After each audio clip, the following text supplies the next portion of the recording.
اعوذ باللہ من الشیطان الرجیم بسم اللہ الرحمن الرحیم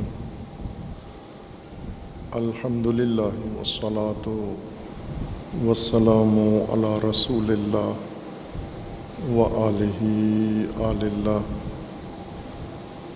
واللعنۃ الدائمۃ علی اعدائہم اعداء اللہ من یوم عداوتہم الی یوم لقاء اللہ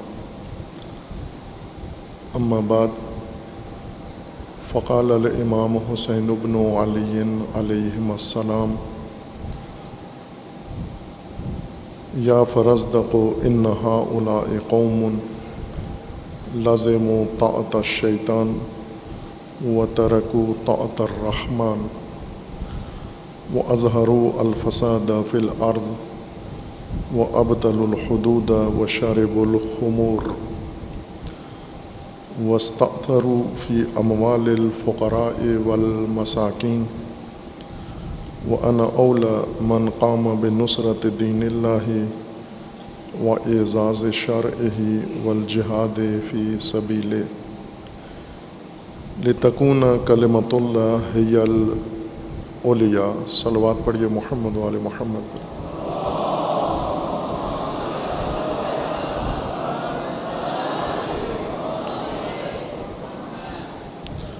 سید الشہداء علیہ الصلاۃ والسلام کا کلام نورانی قول گرامی جو آپ نے قیام مقدس عاشورہ کے اثناء میں مکہ سے باہر منزل صفح پر معروف عرب شاعر فرزدق سے ملاقات کے موقع پر فرمایا. فرزدق نے مکہ سے باہر ایک کاروان دیکھا حج کے موقع پر جس کی آمادگی اور تیاری حج کی نہیں لگ رہی تھی، جنگ کی لگ رہی تھی. شمشیریں ہاتھ میں اور ڈھالیں تنی ہوئی دیکھیں تو اس نے پوچھا یہ کون لوگ ہیں؟ بتایا گیا کہ امام حسین علیہ الصلاۃ والسلام حسین ابن علی ابن ابی طالب علیہ الصلاۃ والسلام ہیں. شاعر آگے بڑھا، سلام کہا، اظہار ادب کیا، دعا دی اور پھر اس کے بعد مکہ سے جلدی حج چھوڑ کر باہر آنے کا سبب پوچھا. خود راوی ہے یہ شاعر کہ میں امام کے پاس حاضر ہوا تو میں نے امام سے پوچھا ما اعجلک عن الحج، حج ترک کر کے جلدی سے مکہ سے نکلنے پر کس چیز نے آپ کو مجبور کیا؟ قال لو لم اعجل لاخذت، اگر میں تعجیل نہ کرتا، مکہ سے نہ نکلتا اس موقع پر یوم الحج 8 ذی الحجہ کو، تو پکڑ لیا جاتا، گرفتار ہو جاتا، اسیر ہو جاتا، جسے میں پسند نہیں کرتا تھا. ثم قال علی، پھر امام نے فرزدق سے شاعر سے پوچھا من انت، تو کون ہے؟ خود شاعر روایت میں جواب دیتا ہے قلت رجل من العرب، میں ایک عربی مرد ہوں.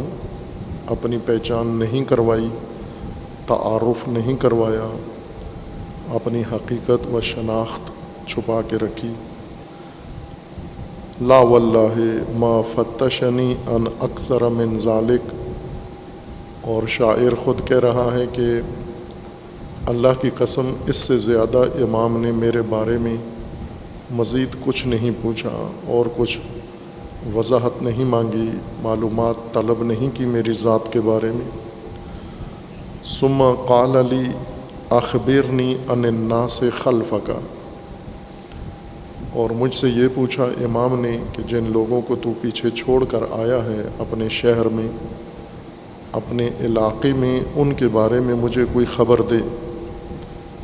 فقلت الخبیر سألتا، شاعر نے جواب دیا کہ آپ نے بہت باخبر شخص سے پوچھا ہے، سوال کیا ہے، مجھے مکمل آگاہی ہے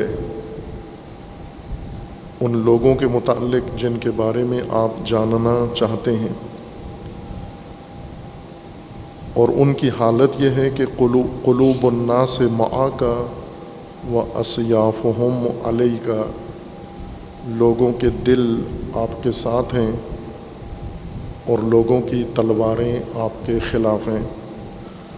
والقضاء ينزل من السماء واللہ یفعل ما یشاء،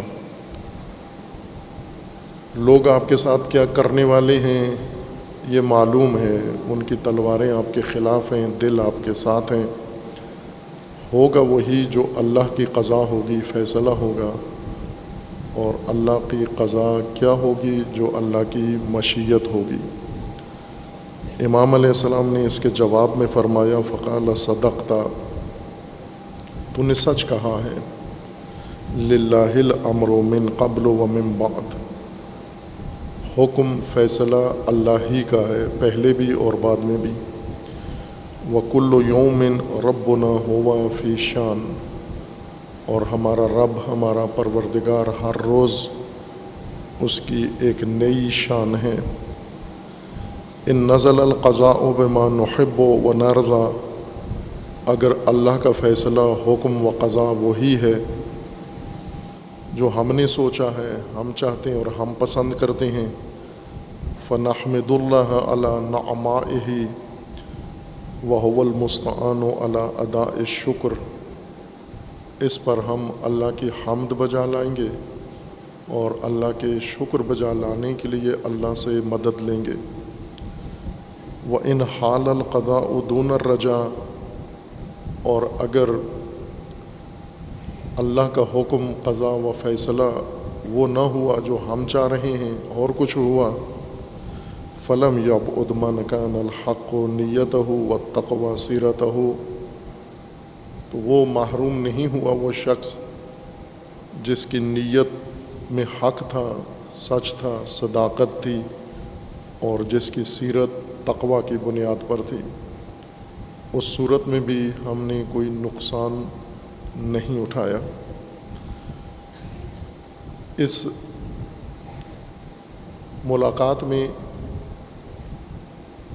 امام علیہ السلام نے شاعر سے جو جملہ پوچھا، مطلب ایک ہی نام پوچھا، اس نے نہیں بتایا، لوگوں کے حالات پوچھے، وہ بتا دیے، اور وہ بھی فصیح و بلیغ انداز سے بتائے اور درست بتائے۔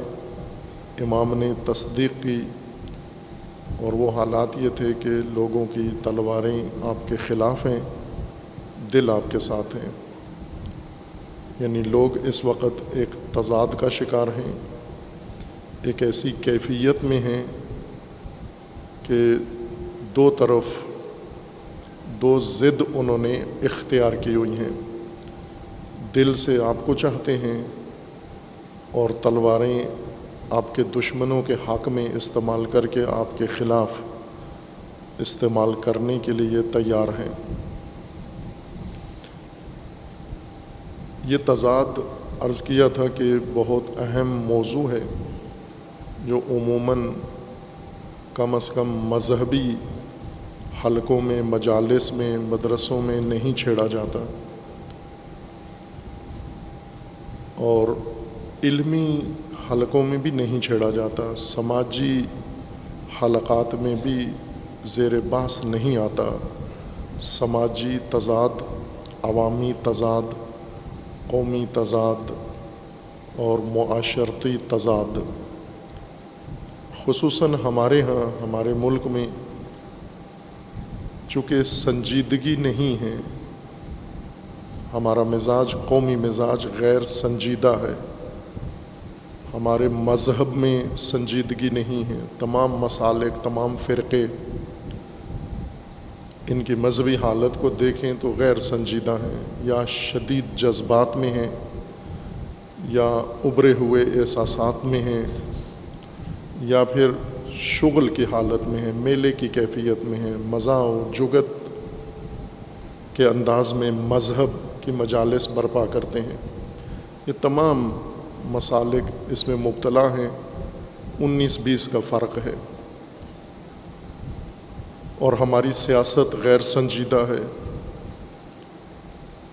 مذہب سے بھی کہیں زیادہ آلودہ سیاسی میدان ہے جو آج پاکستان کو جس نے نابودی کی حد تک پہنچا دیا ہے۔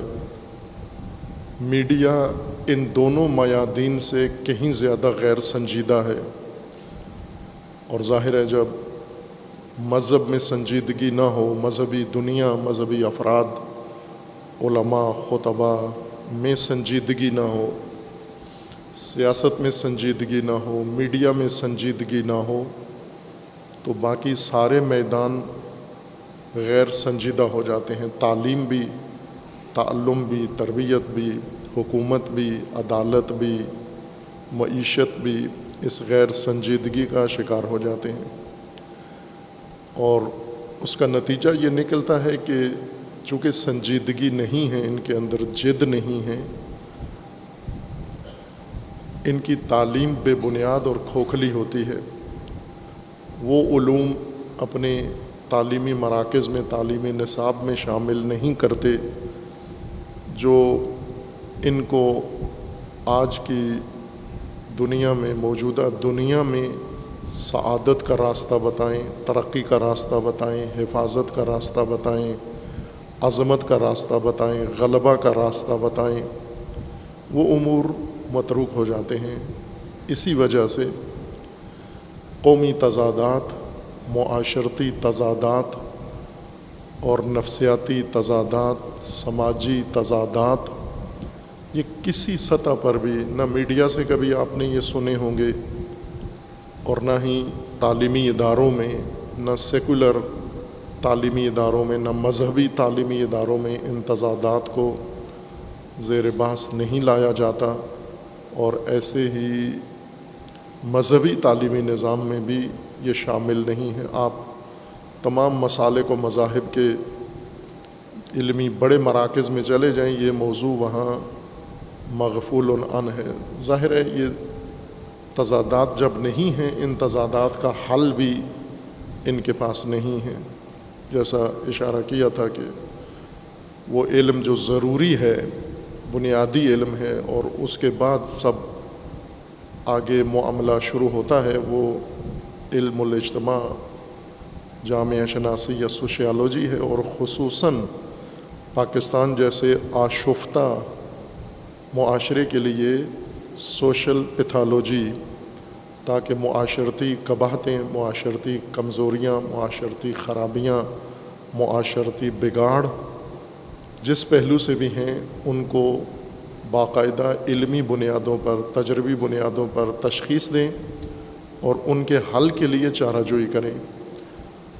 اور یہ ایسی حالت میں ہے کہ اس سے پہلے ہمارے دینی منابع میں، دینی مآخذ میں بھرے ہوئے ہیں۔ قرآن اس موضوع سے مالا مال ہے۔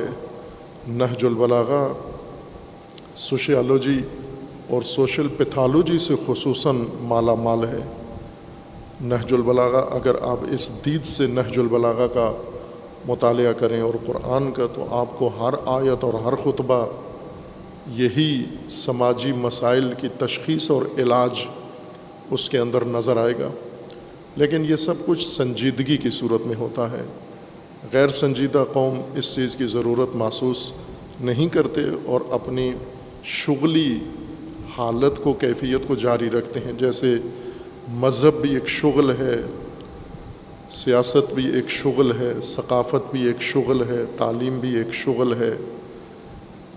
جس کو جو موقع ملتا ہے وہاں پر وہ اس کو شغل میں وقت گزار کے اپنا فائدہ حاصل کر کے چلا جاتا ہے۔ آج شب کو بر صغیر میں اس کی اصطلاح ہے شام غریباں، اور یہ اصطلاح بر صغیر سے اب منتقل ہو گئی ہے دیگر ممالک میں، ایران میں پہلے اس شب کا نام شام غریبہ نہیں تھا، لیکن اب وہ بھی یہی استعمال کرتے ہیں لفظ، اور یہ عنوان یہاں بر صغیر کے علماء نے اور خطباء نے اور ذاکرین نے اس شب کے لیے بیان کیا ہے۔ بعض علماء سے سنا ہے، ہندوستان کے سابق مرحوم شخصیت لکھنؤ کے پہلی دفعہ انہوں نے یہ اس شب کے لیے اپنی مجلس میں عنوان ذکر کیا، پھر اس کے بعد دوسرے ذاکرین اور خطباء نے بھی اس کو استعمال کیا، اور آج یہ نام عمومیت اختیار کر چکا ہے۔ کم از کم بر صغیر میں شام غریبہ سب کے لیے ایک آشنا مفہوم ہے، حتیٰ غیر شیعہ طبقات کے نزدیک بھی ہر چند ان کے ذہنوں میں غلاظت بھری گئی ہے شام غریبہ کے متعلق۔ لیکن ظاہر ہے بنو امیہ کی نسل کے ذہن میں اگر پلیدی نہ ہو تو وہ کس طرح ثابت کر سکتے ہیں کہ بنو امیہ کی نسل ہیں یہ؟ انہی پلیدیوں سے جو ان کے کھوپڑیوں میں ذہنوں میں بھری ہوئی ہیں، اسی سے نظر آتا ہے کہ بنو امیہ کی نسلیں ہیں، بنو امیہ کی نسل پلید ہے جو ابھی تک جاری ہے، اور پاکستان میں بھی اور باقی جگہوں پر بھی ہیں۔ بہرکیف مومنین کے نزدیک یہ شب عنوان رکھتی ہے شام غریبہ۔ شام غریبہ رسوماتی اور روایتی ماحول میں اور روایتی انداز میں شام غریبہ یعنی امام حسین علیہ السلام کے سوگ کی آخری رات۔ آج مومن اپنی محبت اور احساسات کے تحت آخری گریہ کرے گا، آخری بقا کرے گا، آخری سینہ کو بھی نوحہ کرے گا، اور پھر آخر میں سلام وداع کرے گا آج ہی شب، اور اگلے سال کا وعدہ اپنے امام کو دے گا، اور اگلے سال زندگی ہوئی تو پھر پہلی محرم سے شروع کرے گا اور شام غریبہ پہ اختتام کر دے گا۔ لیکن یہ حقیقت تو نہیں ہے، یہ تو رسوماتی شام غریبہ کا عنوان اور تعارف ہے۔ حقیقت میں شام غریبہ یہ نہیں ہے۔ ہم شام غریبہ میں جب شام غریبہ کا مطلب یعنی جب کربلا میں آل رسول میں سے امام زین العابدین علیہ السلام کے علاوہ اور چند دیگر شخصیات کے علاوہ جیسے جناب حسن مصنع ہے یا چند بچے ہیں، مردوں میں سے بچ گئے، باقی خواتین ہیں، بیوائیں ہیں، یتیم ہیں جو بچ گئے، یعنی شام غریبہ کا مطلب یہ ہے کہ وہ شہادتیں ہو جانے کے بعد آج شہیدوں کے بچوں اور خواتین کی پہلی رات ہے، شہیدوں کے بغیر کربلا کے اندر ہی جلے ہوئے خیموں میں۔ ابھی لاشیں بھی کربلا میں ہیں، ابھی اہل بیت میں جو بچ گئے زندہ وہ بھی کربلا میں ہیں، لیکن مومن کے پاس وقت نہیں ہوتا، جلدی میں ہے۔ اور یہ تربیت ہماری خطیبوں نے کی ہے، یہ تربیت ہماری ذاکروں نے کی ہے، یہ تربیت ہماری شاعروں نے کی ہے۔ انہوں نے یہ بتایا ہے کہ آپ جا سکتے ہو، لاشیں پڑے ہوئے ہیں، بیویاں ابھی کربلا میں ہیں، بچے ابھی کربلا میں ہیں، ابھی ان کو پانی نہیں ملا، ابھی ان کو کھانا نہیں ملا، ابھی ان کو پناہ گاہ نہیں ملی، ابھی کچھ معلوم نہیں ان کے ساتھ کیا ہوگا۔ آپ بس آخری گریہ کر کے سلام وداع پڑھ کے چلے جاؤ۔ عزیز من، ابھی تو آج سے عاشور سے تو ماجرائے عاشور شروع ہوا ہے، نہ کہ ختم ہوا ہے۔ شام غریبہ سوگ کا اختتام نہیں ہے، عزا کا آغاز ہے۔ وہ جو پہلے 2 محرم کو امام کربلا پہنچے یا امام 28 رجب کو مدینہ سے نکلے، وہ مقدمہ تھا، وہ تمہید تھی، وہ اس کے ابتدائی قدم تھے۔ اصل ماجرا بلکہ 2 محرم کو کربلا نینوا پہنچ کر 10 محرم تک بھی یہ سب تمہید تھی۔ وہ جو اصل ماجرا ہے وہ تو عاشور کی صبح سے شروع ہوا، اور عاشور کے عصر پر جنگ تمام ہوئی، لیکن عاشور جاری رہا۔ اور یہاں سے آگے آغاز ہوتا ہے. یہ کس طرح ہمیں بنا دیا گیا ہے مزاج ہمارا کہ جس دن عاشور شروع ہوتا ہے اس دن ہمارا اس سوگ کا اختتام ہو جاتا ہے. ہم اپنے معمول کی زندگی میں آ جاتے ہیں. رسومات نے ہمیں اس طرح سے تربیت کی ہے. شام غریبہ میں جو موضوع بہت اہمیت رکھتا ہے وہ غریباں کا لفظ ہے. شام غریباں یعنی غریبوں کی شام. اردو میں اور اردو کی ضمنی زبانوں میں غریب فقیر کو کہتے ہیں، جس کے پاس پیسے نہ ہوں، جس کے پاس کھانا نہ ہو، جس کے پاس لباس نہ ہو، جو اپنی ضروریات زندگی کے لیے درآمد اور مال نہ رکھتا ہو، اس کو اردو میں غریب کہتے ہیں. لیکن غریب اردو لفظ نہیں ہے، عربی لفظ ہے. عربی سے اردو میں آیا ہے. آتے آتے اپنے معانی ساتھ نہیں لے کر آیا، صرف لفظ اردو میں آ گیا ہے. اردو والوں نے نئے معانی اس کو دے دیے، جیسے اور بہت سارے دینی الفاظ، قرآنی الفاظ اور اہل بیت علیہ السلام کے مکتب کے باقی الفاظ جب اردو میں منتقل ہوئے اردو دان طبقے میں، انہوں نے معانی وہ نہیں لیے، الفاظ عربی لے لیے، معانی چھوڑ دیے اور اپنے معانی اپنی طرف سے ان کو معانی پہنا دیے. معانی کا لباس ان کو پہنا دیا یا معانی کا رنگ ان الفاظ پہ چڑھا دیا. ہرگز ان الفاظ کے وہ معانی نہیں ہیں جو ہم نے ان کو دیے ہیں. غریب فقیر کو نہیں کہتے، مسکین کو نہیں کہتے، مفلس کو غریب نہیں کہتے.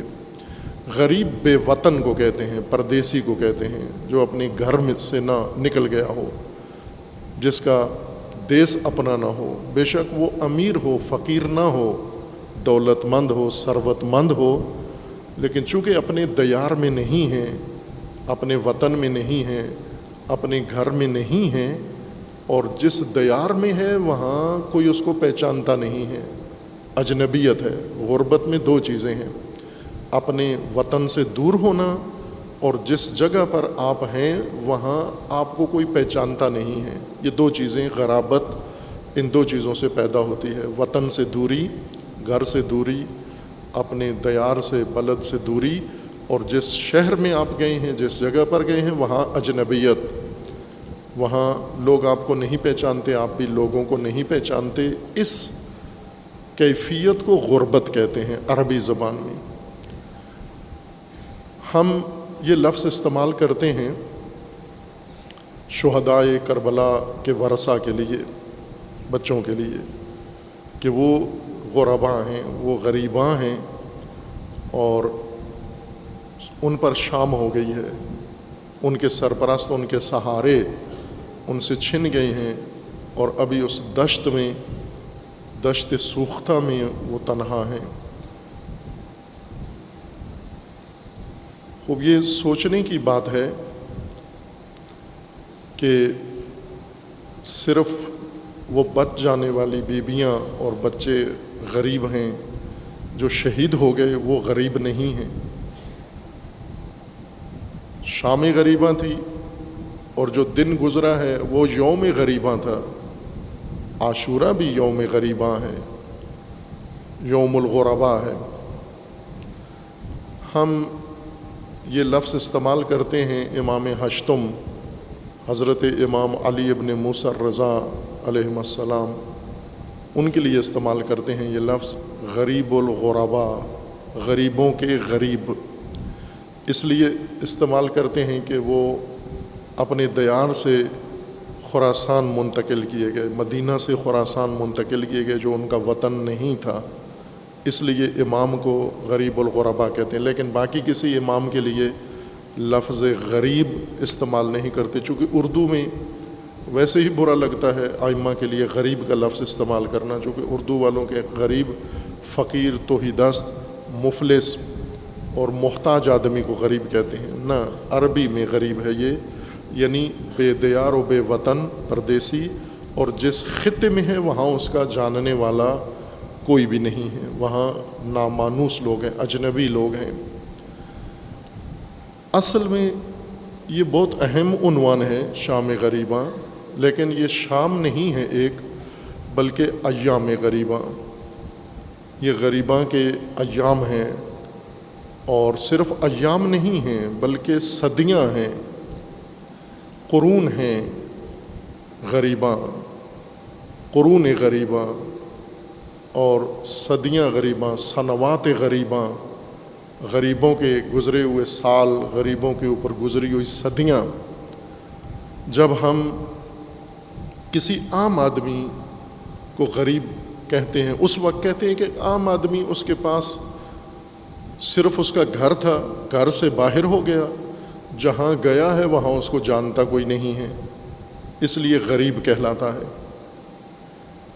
لیکن جب امام کو غریب کہتے ہیں، ہم اہل البیت کو غریب کہتے ہیں، غربا، غریباں کہتے ہیں، تو صرف گھر کا معیار نہیں ہے کہ اپنے گھروں میں نہیں تھے، اپنے گھروں میں ہوتے تو غریب نہ ہوتے، غریباں نہیں تھے، بلکہ امام اپنے گھروں میں بھی غریب رہے ہیں، غریب الغربا رہے ہیں۔ اور تمام ائمہ، صرف امام ہشتم نہیں ہے غریب،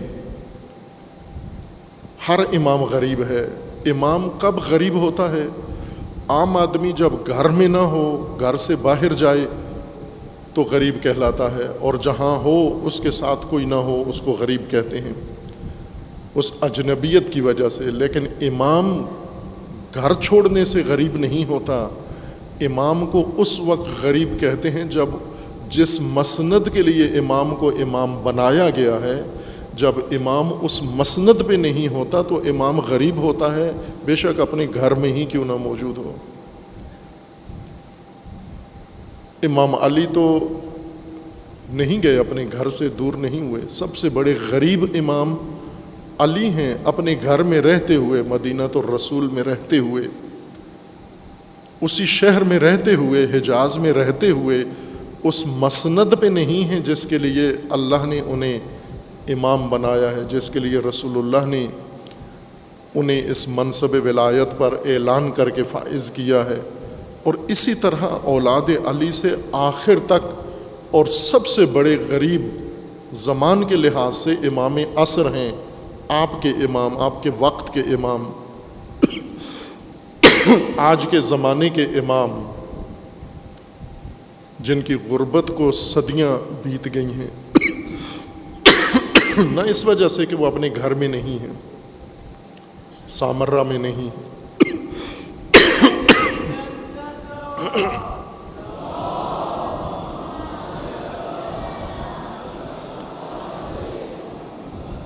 بلکہ اس وجہ سے کہ جس مسند کے لیے امام کو چنا گیا ہے، امام کو امام بنایا گیا ہے، امامت کا منصب عطا کیا گیا ہے، وہ منصب، وہ مسند ان کے پاس نہیں، طاغوتوں کے پاس ہے۔ امام باقر علیہ الصلوۃ والسلام کا یہ فرمانا ہے کہ جب عید کا دن آتا ہے میرا غم تازہ ہو جاتا ہے۔ لوگوں نے پوچھا کون سا غم؟ تو امام نے فرمایا کہ آج یوم امام المسلمین ہے، امامت کا دن ہے، اور آج میں دیکھتا ہوں کہ یوم امامت کی منصب پر طاغوت بیٹھا ہے، اس سے میرا غم، میرا سوگ تازہ ہو جاتا ہے۔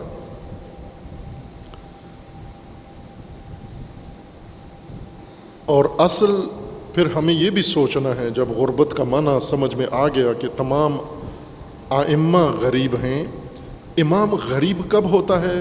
جب امامت غریب ہوتی ہے، جب امامت کو اس کے مقام سے لوگ ہٹا کے، امامت کو چھوڑ کر، امامت کو ترک کر کے، امامت کی طرف پشت کر کے، امامت کا تصور ذہن اور دل میں رکھ کر تلواریں اور وسائل اور ووٹ لے کر طاغوت سے چپک جاتے ہیں، امامت غریب ہو جاتی ہے۔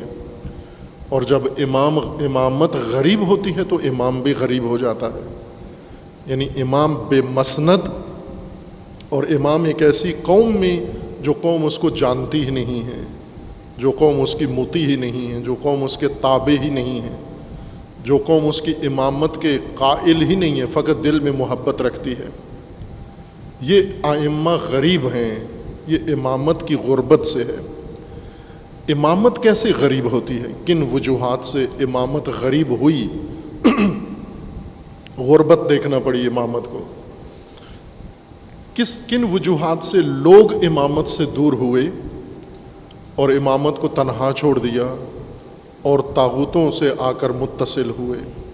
آج تک یہ غربت امامت کی اسی طرح سے ہے. آپ آج شام غریباں جتنے مومنین پوری دنیا میں آج بیٹھ کر اپنا آخری گریہ کریں گے، آخری احساسات اپنے اظہار کریں گے اور اپنے آپ کو ہلکا کر کے اور پھر سال بھر آسودہ رہیں گے اسی آج شب کے بقا اور گریہ پر کہ ہم نے جو آج شب عبادت کر لی ہے یہ ساری عمر کے لیے کافی ہے، لیکن اگلی دفعہ پھر ہم اس کو تجدید کر دیں گے. خوب عزیزان، یہ جتنے لوگ عشرہ پورا امام حسین کا ذکر سنتے رہے، کرتے رہے اور گریہ کرتے رہے، سینہ کوبی کرتے رہے، اس عشرے کے دوران بھی امامت کے سائے میں نہیں آئے. امامت کے لیے صرف روئے ہیں، آنسو امامت کے لیے بہائے ہیں، لیکن بیعت امام کی نہیں کی، اطاعت امام کی نہیں کی. طاغوت کے سائے میں رہے ہیں، طاغوت کے ساتھ جو عہد کیا اس کے پابند رہے ہیں. آپ تمام ممالک میں جا کر دیکھیں، عراق میں جہاں کربلا کا واقعہ ہوا، خود سرزمین کربلا کی آج کی موجودہ حالت دیکھیں آپ. موجودہ عراق کے اندر صدیوں تک ان پر ستمگر حکمرانی کرتے رہے تھے. یہ سارے اکثریت آج بھی پورے عراق کی، موجودہ عراق کی اکثریت شیعہ ہے، امامت کے قائل لوگ ہیں، امام حسین کے ماننے والے ہیں، امام حسین کے لیے گریہ کرنے والے ہیں اور امام حسین کے لیے شدید ترین جذبات اپنے رکھتے ہیں اور اظہار کرتے ہیں. صدیوں بعد ان کے سروں سے طاغوتیت کا سایہ ہٹا، طاغوتوں سے لڑے، طاغوتوں کو اللہ نے آپس میں ٹکرایا اور طاغوتوں کے ہاتھوں طاغوت نابود ہوئے. اور انہیں موقع ملا کہ اب یہ شہر کوفہ اور کربلا اور یہ بصرہ و بغداد آج امامت کے دامن میں واپس آ جائیں. وہاں پر پھر بھی انہوں نے غربت امامت کی قائم رکھی، اس سرزمین پر بھی قائم رکھی. یہ باقاعدہ جب طاغوت گرا، فی النار ہوا، تو اس وقت یہ بات چھڑی عراق کے اندر اور لوگوں کو یہ توقع تھی، عراق سے باہر لوگوں کو یہ توقع تھی کہ اب چونکہ شیعہ آزاد ہوئے ہیں، مرجعیت کو موقع ملا ہے، علماء اور حوزہ اس کے بندھے ہوئے ہاتھ کھل گئے ہیں اور سلے ہوئے لب کھل گئے ہیں، اب یہ آسانی سے کہیں گے بھی، بولیں گے بھی، کریں گے بھی. چونکہ ان کے پڑوس میں ایران میں نہ کربلا تھی، وہاں پر نہ امام علی کا مزار تھا، نہ وہ تاریخ، نہ امام علی کا دارالخلافہ رہا ہے ایران، لیکن وہاں پر امامت واپس لے آئے. وہ محجوریت امامت کی ختم ہو گئی، طاغوتیت کو چھوڑ کر لوگ امامت کے دامن سے لپٹ گئے، غربت ختم کر دی امامت و ولایت کی. توقع یہ تھی کہ اب عراق کے اندر بھی یہ تکرار ہو، لیکن اس کو باقاعدہ طور پر سمجھوتے کے ساتھ بیٹھ کر جب یہ باتیں عراق سے باہر شروع ہوئیں اور عراق کے اندر بھی بعض نے، عراقی قیادت سیاسی اور مذہبی مل بیٹھ کر انہوں نے طے کیا اور آئین لکھا. آپ پڑھ لیں، عراق کا آئین لے کر پڑھیں، اس کے اندر لکھا ہوا ہے کہ یہ جمہوریت العربیہ ہے، اسلامیہ کا لفظ بھی نہیں ہے اس کے ساتھ. بعض لوگ زینت کے لیے بعض ملکوں کے قانون میں اسلامیہ لکھا ہوا ہے، جیسے پاکستان میں ہے. پاکستان یہ جمہوریہ اسلامیہ ہے پاکستان، لیکن عراق جمہوریہ عربیہ ہے، جمہوریہ اسلامیہ نہیں ہے. الجمہوریت العربیہ یہ علماء کے دستخطوں سے، تائید سے، اذن سے یہ قانون بنا ہے اور اس میں طے کیا گیا ہے کہ عراق کبھی بھی اس کے اندر اسلامی حکومت خصوصاً ولایت و امامت و ولایت فقیہ کی حکومت قائم نہیں ہوگی. یہ ہے عزیزان شام غریباں، یہ ہے ایام غریباں، یہ ہیں قرون غریباں، سنوات غریباں، زمان غریباں۔ امام غریب اس وقت نہیں ہوتا جب گھر سے باہر چلا جائے۔ امام اگر گھر سے باہر چلا جائے لیکن مسند امامت پر ہو، غریب نہیں ہے، وہ زعیم ہے، وہ امیر ہے، امارت اس کی ہے، حکم اس کا چلتا ہے۔ لیکن اگر اپنے گھر میں بھی ہو اور مسند اس کے پاس نہ ہو، وہ غریب ہے۔ یہ غربت، اس غربت پہ رونا ہمارا فریضہ نہیں ہے، اس غربت کو دور کرنا ہمارا فریضہ ہے۔ یہ لوگ جو امامت سے دور ہوئے، امامت کو غریب کیا، اب کیا رکاوٹ ہے؟ طاغوت تمہارے سروں سے ہٹ گیا ہے، تمہیں آزادی دے دی گئی ہے، اپنے لیے آنے والی حکومت، آنے والا رجیم خود تعین کرو۔ خود تعین کیا الجمہوریت العربیہ۔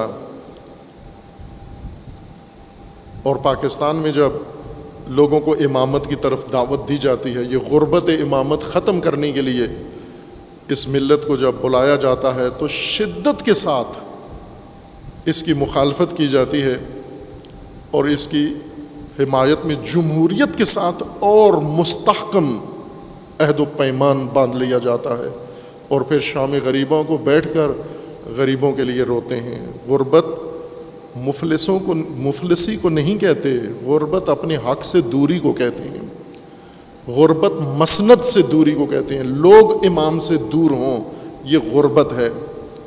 اگر آج شام رو کے کل اپنی معمول کی زندگی میں آئے تو آپ نے شام غریبہ نہیں بلکہ شام غریبہ کو ایام غریبہ میں بدل دیا ہے، اور وہ جس پہ روتے ہو اس کے خود سبب بھی بن جاؤ گے، اس میں حصہ بھی ہوگا۔ کیوں کرتے ہیں لوگ امام کو غریب کیوں کرتے ہیں؟ امامت کو غربت میں کیوں چھوڑتے ہیں، تنہائی میں؟ امامت سے کنارہ کش کیوں ہوتے ہیں؟ اس کو شاعر فرزدق نے ذکر کیا ہے، یہ تضاد ہے لوگوں کے اندر۔ امام نے بھی، امام حسین علیہ السلام نے بہت سارے مقامات پر اس سبب کی طرف، غربت کے سبب کی طرف اشارہ کیا ہے۔ اور بھی اسباب ہیں، لیکن ایک سبب مومنوں کے اندر، مسلمانوں کے اندر، امت کے اندر یہ تضاد ہے۔ یہ تضاد، جیسا میں نے عرض کیا تھا کہ قرآن کریم چونکہ ہدایت کی کتاب ہے، اور اگر ہدایت کی کتاب میں سماج کی بیماریاں اور بیماریوں کی تشخیص اور بیماریوں کا علاج نہ ہو، وہ کتاب حق نہیں رکھتی ہدایت کہلانے کی۔ اگر قرآن کے اندر آج کی موجودہ انسانی نسل، آج کی پاکستانی قوم کا رائے حل، سماجی رائے حل اور معاشرتی رائے حل اور معاشی رائے حل اور سیاسی رائے حل اگر قرآن کے پاس نہ ہو، پھر ہدایت کی کتاب نہیں کہہ سکتے اس کو آپ۔ اور ادھر سے اللہ کا فرمانا ہے، اصرار ہے کہ یہ ہے ہدایت کی کتاب، بس اس کا مطلب ہے کہ اس کے اندر ہے یہ ہدایت، آج کی نسل کی ہدایت ہے۔ نہج البلاغہ قرآن کی تفسیر ہے، اور نہج البلاغہ امام کا خطبہ ہے۔ امامت ہدایت کی ضمامداری کو کہتے ہیں، ہدایت کے منصب کو امامت کہتے ہیں، اور امام جو متولی ہدایت امت ہو اسی کو امام کہتے ہیں۔ امام روحانی شخصیت، پیر کو نہیں کہتے۔ روحانی پیر شخصیت جس کی دعائیں مستجاب ہوتی ہیں، جو کسی جگہ چلے کاٹ رہا ہے، وہ امام نہیں ہوتا۔ وہ صوفیوں نے امامت جہل کی ہے، گھڑی ہے۔ اللہ کا امام میدانی ہوتا ہے، اللہ کا امام مسند امامت پہ ہوتا ہے، اللہ کا امام امت کے سروں پر ہوتا ہے، ان کی ہدایت کا ذمہ دار ہوتا ہے، جو اللہ نے امامت مقرر کی ہے۔ اب یہ امام بتا رہے ہیں کہ کیوں امام غریب ہوتا ہے۔ امام علی اپنی غربت بتا رہے ہیں، توجہ کریں، وہی جو کچھ امام علی علیہ السلام نے اپنے زمانے کے لوگوں کو بتا رہے ہیں، کھول رہے ہیں، وہی کربلا میں بھی ہوا اور وہی آج تک ہے۔ ہم بھی وہی کر رہے ہیں جو علی علیہ السلام کے ساتھ امیر المومنین کے ساتھیوں نے کیا، آج ہم بھی مولا کے ساتھ وہی کر رہے ہیں۔ ہمارا بھی وہی رویہ ہے امامت و ولایت کے ساتھ۔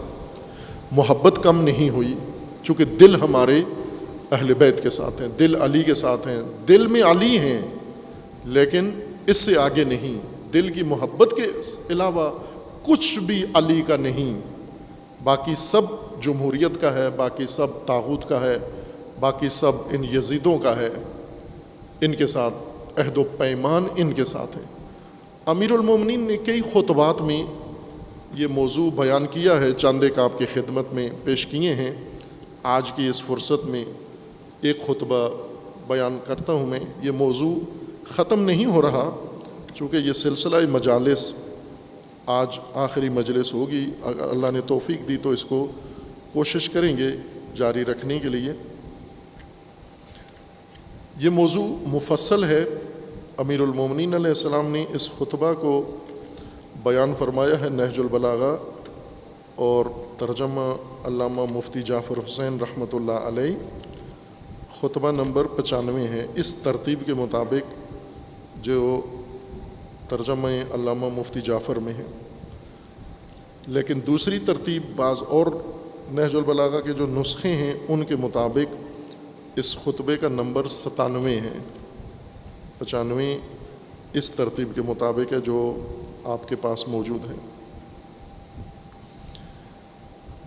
یہ بہت اہم خطبہ ہے، جس میں سوشل پیتھالوجی اپنے زمانے کی یا آج کے رات کی شب کی مناسبت سے میں یہ عنوان دوں، امیر المومنین نے اپنی غربت کے اسباب بیان کیے ہیں۔ میں کیوں غریب ہوں؟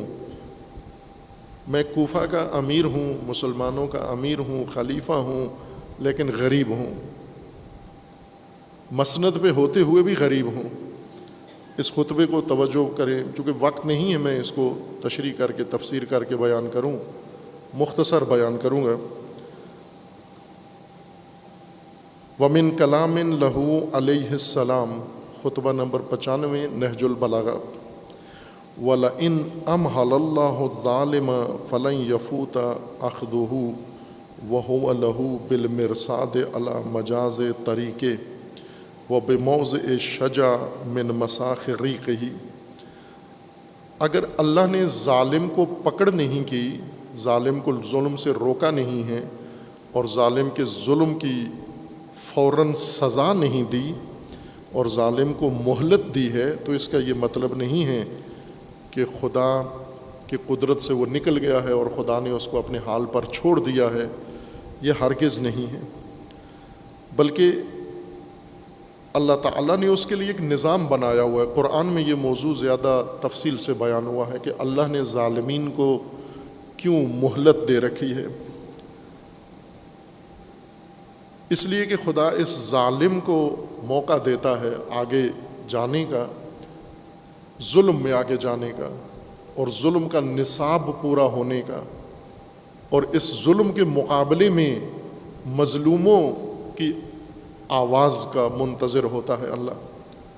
پھر اس کے بعد اس ظالم کا وقت ختم ہو جاتا ہے اور اس ظالم کے اوپر گرفت آ جاتی ہے۔ اما والذی نفسی بیدہ، امیر المومنین فرماتے ہیں لیکن جس اللہ کے قبضہ قدرت میں میری جان ہے، والذی نفسی بیدہ لیظہرن ہؤلاء القوم علیکم، وہی مضمون جو پہلے خطبوں میں بھی امیر المومنین نے بیان کیا، 25 نمبر خطبے میں اور اس کے علاوہ دیگر خطبات میں، یہاں پر بھی بیان فرما رہے ہیں۔ اما والذی نفسی بیدہ، میری جان جس کے قبضے میں ہاتھ میں ہے، اس کی قسم، لیظہرن ہؤلاء القوم علیکم، امیر المومنین تخت حکومت پر بیٹھ کر یہ خطبہ دے رہے ہیں کہ اللہ کی قسم، یہ قوم، یہ شامی، یہ طاغوت، یہ عنقریب تم سے یہ حکومت لے لیں گے، لیظہرن، تم پر غلبہ پا لیں گے، لیظہرن علیکم، تم پر یہ قوم ستمگر غلبہ پالے گی، کوفیوں پر۔ کیوں غلبہ پالیں گے؟ کوفیوں کے ذہنوں میں سوال تھا، کیا ہم حق پر نہیں ہیں؟ امیر المومنین نے فرمایا لیس لأنہم اولا بالحق منکم، نہ اس وجہ سے آپ پر غلبہ پائیں گے کہ وہ حق پر ہیں، اس وجہ سے نہیں، ولیکن لِإِسْرَائِهِمْ إِلَى بَاطِلِ صَاحِبِهِمْ، بلکہ غلبہ کی وجہ یہ ہے کہ ان کا رہبر لیڈر باطل ہے، اور وہ جب باطل کی طرف انہیں بلاتا ہے یہ سرعت کے ساتھ، تیزی کے ساتھ، وقت ضائع کیے بغیر فی الفور اس کے فرمان پہ اٹھ کھڑے ہوتے ہیں اور اس کے حکم کو بجا لاتے ہیں، اور جیسا وہ کہتا ہے وقت ضائع کیے بغیر، سوچ سمجھے بغیر، چوں و چرا کیے بغیر اپنی رہبر کی بات مانتے ہیں، تیزی کے ساتھ، سرعت کے ساتھ، اس وجہ سے تم پر غلبہ پالیں گے۔ وَإِبْطَائِكُمْ عَنْ حَقِّي، اور تم چونکہ سستی کرتے ہو میرے حق میں جب تمہیں بلاتا ہوں، تمہارا امیر میں ہوں، تمہارا امام میں ہوں، میں حق پر ہوں، تم بھی حق پر ہو، لیکن حق کا امام حق پر قائم قوم کو جب بلاتا ہے یہ حق پرست اور یہ حق پر ہونے والے سست ہیں، حق پر پہنچنے میں دیر کر دیتے ہیں، ان کو وقت لگ جاتا ہے، یہ ٹال مٹول کرتے ہیں، یہ تیار نہیں ہیں حق کے نصرت کے لیے۔ وَلَقَدْ أَصْبَحَتِ الْأُمَمُ تَخَافُ ظُلْمَ رُعَاتِهَا، اس جملے پہ غور کرتے جائیں آپ۔ دنیا کا قاعدہ یہ ہے، قانون یہ ہے کہ امتیں، قومیں اپنے والیوں کے ستم کا شکوہ کرتی ہیں، ان کے ظلم سے ڈرتی ہیں۔ قانون دنیا کا یہ ہے کہ حاکم ستمگر ہوتے ہیں، ظالم ہوتے ہیں، اور ان کے ظلم سے قومیں ڈرتی ہیں، عوام ڈرتے ہیں۔ وَأَصْبَحْتُ أَخَافُ ظُلْمَ رَعِيَّتِي، لیکن میں وہ حاکم ہوں جو اپنی رعیت، اپنے عوام، اپنے پیروکاروں کے ظلم سے ڈرتا ہوں۔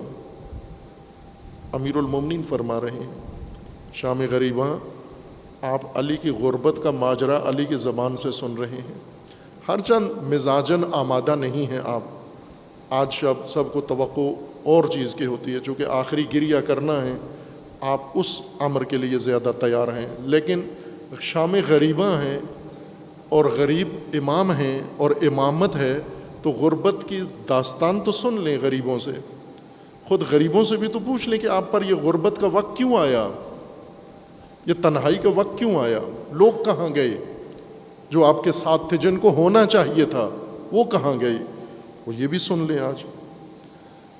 اصبحت اخاف ظلم رعیتی، باقی دنیا میں عوام حکمرانوں کے ستم سے ڈرتے ہیں، میں حکمران ہو کر عوام کے ستم سے ڈرتا ہوں، اپنی عوام کے۔ استنفرتکم للجہاد فلم تنفروا، میں تمہیں جہاد کے لیے اٹھاتا ہوں، نفر کرتا ہوں، انفار کرتا ہوں، نہیں کرتے۔ نفر وہی جو قرآن کریم میں آیا نفر میں ہے، فلولا نفر من کل فرقۃ منہم طائفہ لیتفقہوا فی الدین۔ نفرہ عربی زبان میں کہتے ہیں کسی کو اٹھا کے کسی مہم پر روانہ کرنا، تیار کر کے کسی مہم پر روانہ کرنا۔ امیر المومنین فرماتے ہیں کہ استنفرتکم للجہاد، میں تمہیں اٹھاتا ہوں جہاد کے لیے، فلم تنفروا، تم اٹھتے نہیں ہو، میں جتنی کوشش کرتا ہوں سب اکارت جاتی ہے، ٹس سے مس نہیں ہوتے ہو تم۔ واسمعتکم فلم تسمعوا، میں تمہیں سناتا ہوں، تم سنتے بھی نہیں ہو میری بات۔ توجہ کریں، یہ اہل شام کو خطبہ نہیں ہے، اہل عراق کو خطبہ ہے، اہل کوفہ کو خطبہ ہے، اور اس کے اندر وہ سپاہ امیر المومنین کے ساتھی، یہ ان لوگوں کو کہا جا رہا ہے، یعنی امیر المومنین اپنے شیعہ کو کہہ رہے ہیں دوسرے لفظوں میں، یہ خطبہ دے رہے ہیں کہ میں تمہیں سناتا ہوں، سنتے بھی نہیں ہو میری بات، شاعروں کی بات سنتے ہو، ذاکروں کی بات سنتے ہو، علی کی بات نہیں سنتے ہو، امام حسین کی بات نہیں سنتے ہو، تمہیں سناتا ہوں، سنتے بھی نہیں ہو تم۔ آج ہے کوئی سننے والا؟ نہج البلاغہ سنتا ہے، علی کے خطبے پڑھتا ہے؟ نہیں، آج بھی کوئی نہیں سنتا، صدیوں سے کوئی نہیں سنتا، اس لیے علی غریب الغرباء ہے، سب سے بڑا غریب علی ہے، نہ زندگی میں کسی نے سنا، نہ زندگی کے بعد آج تک کسی نے سنا۔ وہ ایک نسل سن لے نا، یہ نسل سن لے، کیا مجبوری ہے ہمیں، کیا پریشانی ہے ہمیں، کیا کمی ہے ہمیں، کیا قلت ہے ہمارے پاس کہ ہم اپنے رہبر و امام کی بات نہیں سنتے۔ آج کی نسل سن لے، اگر اس نسل نے علی کا دل دکھایا ہے اور ظلم کیا ہے تو آج کی نسل سن لے اور تلافی کر دے۔ وَأَسْمَعْتُكُمْ فَلَمْ تَسْمَعُوا، میں تمہیں سناتا ہوں سنتے نہیں ہوں۔ وَدَعَوْتُكُمْ سِرًّا وَجَهْرًا، میں تمہیں علنی طور پر کھل مکھلا اور خلوت میں دعوت دیتا ہوں، بلاتا ہوں۔ فَلَمْ تَسْتَجِيبُوا، یعنی تمہیں عمومی مجمع میں، جمعے میں، خطبے میں اور نجی محفلوں میں تمہیں بلاتا ہوں، سمجھاتا ہوں، لیکن ایک دفعہ بھی تمہارے منہ سے اجابت نہیں نکلی۔ فَلَمْ تَسْتَجِيبُوا، تم نے لبیک نہیں کہا مجھے۔ نصحت لکم فلم تقبلوا، میں نے تمہیں نصیحتیں کی ہیں، ایک نصیحت میری نہیں مانی تم نے۔ اشہود کغیاب، کل بھی یہ تضاد امیر المومنین نے ذکر کیا تھا، کل جو خطبہ پڑھا اس کے اندر بھی یہی الفاظ تھے، اسی سے ملتے جلتے تھے۔ وہاں پر امیر المومنین نے فرمایا تھا کہ تم سوئے ہوئے بیدار ہو، بیدار ہوتے ہوئے نیند میں ہو، دیکھتے ہوئے اندھے ہو، تم آنکھیں کھلی ہیں دیکھ رہے ہو لیکن نابینا ہو، تم بولتے ہو، بہت بولتے ہو، شور کرتے ہو لیکن گنگے ہو، اور اسی طرح تم بہرے ہو، سنتے نہیں ہو۔ امیر المومنین نے یہ تضاد ان لوگوں کا بتایا۔ یہاں پر بھی فرماتے ہیں اشہود کغیاب، تم حاضر ہو، شہود یعنی حاضر ہو لیکن غائبین کی طرح، تمہارا ہونا نہ ہونا برابر ہے، تم ایسے ہی ہو جیسے نہیں ہو یہاں پر، تمہارا حاضر ہونا غائب ہو، جو نہیں ہے حاضر غائب ہیں انہی کی طرح ہے۔ اشہود کغیاب وعبید کارباب، تم مالک بنے ہوئے ہو اور غلام ہو، اپنے آپ کو سمجھتے مالک ہو لیکن ہو غلام اور عبید۔ اتلو علیکم الحکم فتنفروا منہا، میں حکمتیں تمہارے سامنے پیش کرتا ہوں، حکمتیں تمہیں بتاتا ہوں، خطبے دیتا ہوں، تم نفرت کرتے ہو، دور ہوتے ہو مجھ سے، بور ہوتے ہو میری حکمتوں سے۔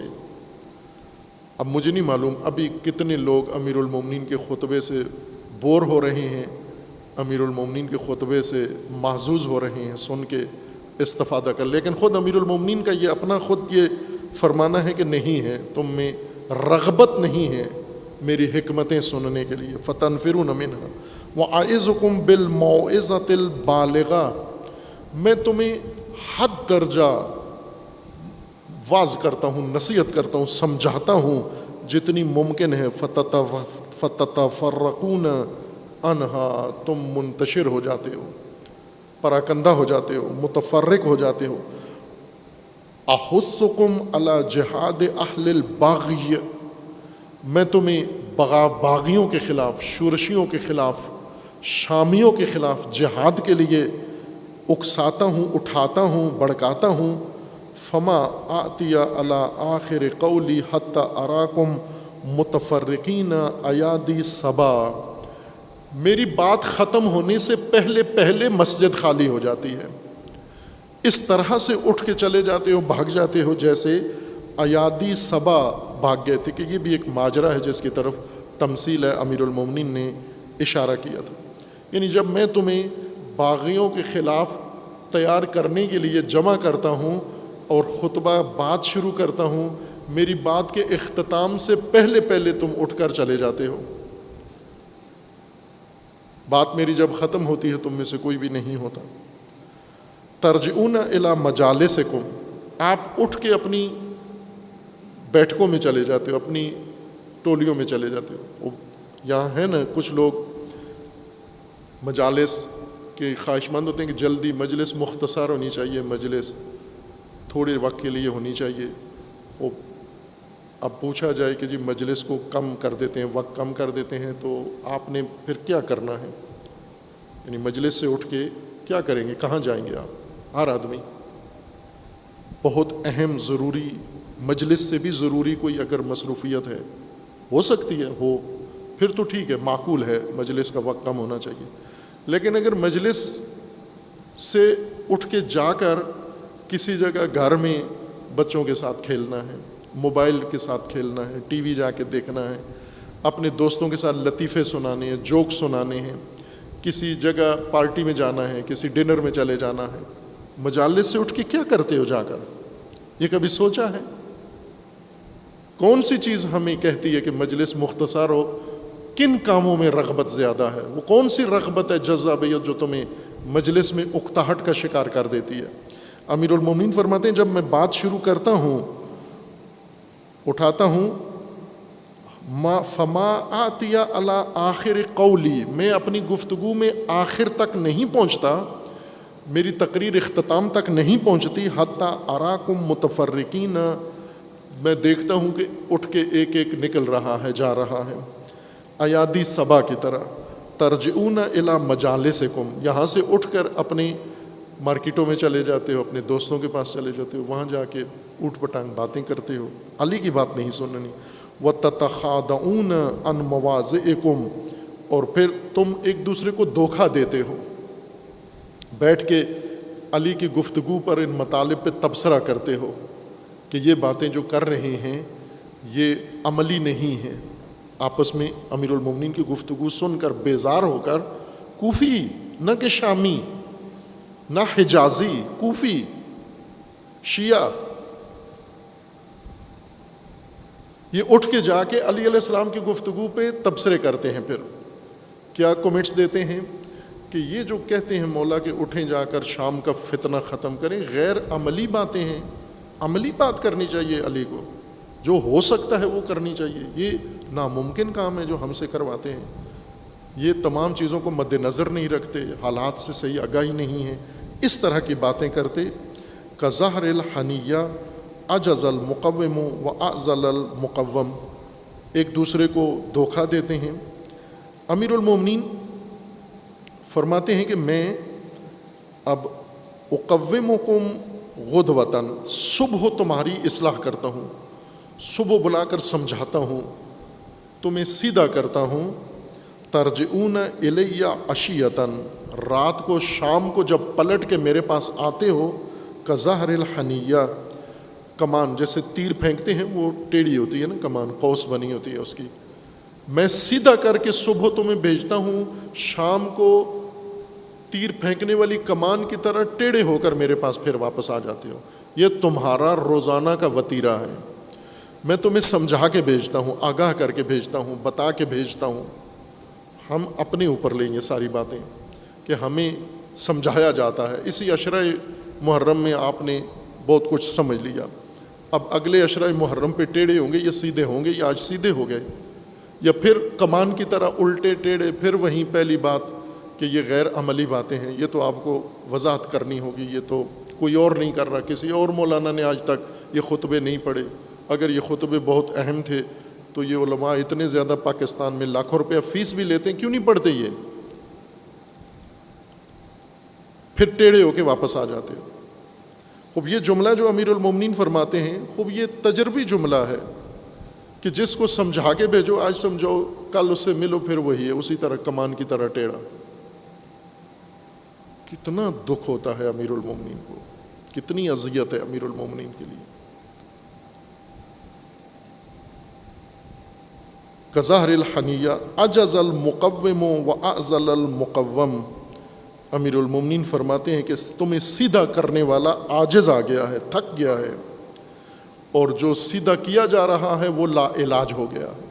یعنی تم لا علاج ہو اور میں تھکا ہوا خستہ ہوں تم سے، چونکہ روز سیدھا کرتا ہوں، شام کو ٹیڑھے ہو کے میرے پاس واپس آتے ہو. ایھا الشاہدۃ ابدانہم، ہر جملے میں تضاد ڈھونڈیں کہ علی علیہ السلام ان کے اندر موجود تضاد ان کو بتا رہے ہیں کہ یہ خرابی ہے تمہارے اندر. ایھا الشاہدۃ ابدانہم الغائبۃ عنہم عقولہم، اے وہ جماعت اور جمعیت جن کے جسم حاضر ہیں، جن کی عقل غائب ہے، جن کی فکر غائب ہے، جن کا دماغ غائب ہے، جن کا ذہن غائب ہے.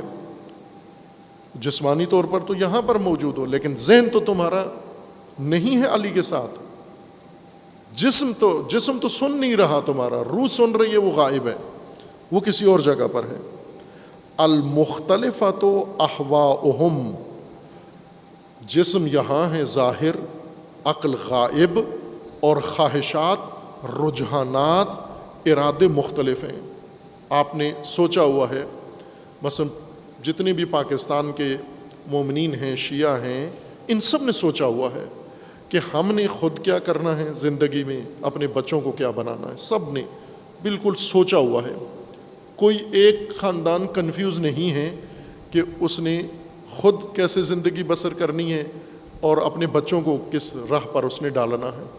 طے کیا ہوا ہے بالکل. خوب جب طے شدہ بات ہے, اب وہ کیا طے کیا ہوا ہے بالکل مختلف ہے. کسی نے کچھ کرنا ہے, کسی نے کچھ کرنا ہے, کسی نے کچھ اور کرنا ہے. اب ایسے میں امیر المومنین آ کر ان کو ایک راستہ بتاتے ہیں جو ان کے طے کیے ہوئے فیصلوں کے سے ہٹ کر ہے, تو یہ اس میں کوئی دلچسپی نہیں رکھتے, کوئی رغبت نہیں رکھتے. صاحبکم المبتلا بہم امراؤہم, تم وہ لوگ ہو جو اپنے امیر کے لیے آزمائش و امتحان بن گئے ہو, تم میرے لیے امتحان بن گئے ہو. صاحبکم یطیع اللہ وانتم تعصونہ, میں تمہارا امام ہوں, میں اللہ کی اطاعت کرتا ہوں, تم اللہ کی نافرمانی کرتے ہو اور امام کی نافرمانی کرتے ہو. تمہارا وہ امام جو اللہ کا مطیع ہے, تم اس امام کے نافرمان ہو. وصاحب اہل الشام, اور شامیوں کا رہبر دیکھو امام, یعصی اللہ, وہ اللہ کی معصیت کرتا ہے, وہ اللہ کی معصیت کرتا ہے. پاکستانی علماء کے بقول ترک اولا کرتا ہے, لیکن عربی میں معصیت کرتا ہے. وصاحب اہل الشام یعصی اللہ, اہل شام کا امام وہ اللہ کی معصیت کرتا ہے. وہو یطیعونہ, اور شامی اس اللہ کے معصیت کار کی اطاعت کرتے ہیں. لوددت واللہ ان معاویۃ صارفنی بکم صرف الدینار بالدرہم, میں چاہتا ہوں, لوددت تو شدید چاہتا ہوں, میں مودت رکھتا ہوں, ود رکھتا ہوں, میں یہ خواہش رکھتا ہوں میں کہ میرا معاویہ میرے ساتھ ایکسچینج کرے, صرافی کرے. صرف درہم کو دینار میں بدلنا اور دینار کو درہم میں بدلنے کو صرف کہتے ہیں. پیسے کو, کرنسی کو کرنسی میں بدلنا صرافی کہلاتا ہے. صراف جو درہم, پیسے کو پیسے میں تبدیل کرتا ہے. پیسہ فروخت نہیں کرنا, پیسہ بکتا نہیں ہے, تبدیل ہو سکتا ہے. مثلا روپیہ ہے, ڈالر میں تبدیل کر لیں, ڈالر ہے روپے میں تبدیل کر دیں, درہم کو دینار میں, دینار کو درہم میں, یہ صرافی ہے. لیکن درہم بیچ کے درہم لیں, دینار بیچ کے دینار لیں, ڈالر بیچ کے ڈالر لیں, یہ سود ہے, یہ جرم ہے, یہ نہیں کر سکتے. کرنسی نہیں فروخت کر سکتے, صرافی کر سکتے ہیں. امیر المومنین فرماتے ہیں کہ میں معاویہ کے ساتھ ایکسچینج کے لیے تیار ہوں, صرافی کے لیے تیار ہوں. اس کے پاس درہم ہیں, میرے پاس دینار ہیں.